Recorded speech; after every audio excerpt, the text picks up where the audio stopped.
To enhance its capabilities in unmanned aerial vehicles, the U.S. Army awarded contract to AeroVironment for supply of lethal unmanned systems, with a ceiling value of $990 million. The combat-proven Switchblade systems will enhance soldiers' capabilities through precise flight control, increased lethality against fortified targets such as armored vehicle sand tanks, allowing the ability to track and engage mobile targets beyond line of sight.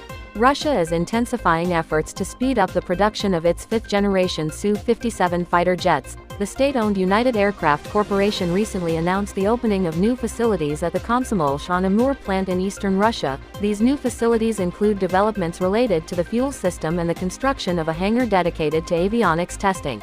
The Indian Navy has officially commissioned its second Arihant-class submarine INS Arighaat in a ceremony held at Visakhapatnam. INS Arighaat is designed to carry a variety of ballistic missiles, which can be equipped with up to 12 K-15 missiles, having a range of approximately 750 kilometers, or 4 K-4 missiles with a range exceeding 3,500 kilometers. These missiles are capable of being fitted with nuclear warheads, thereby enhancing India's strategic deterrence posture.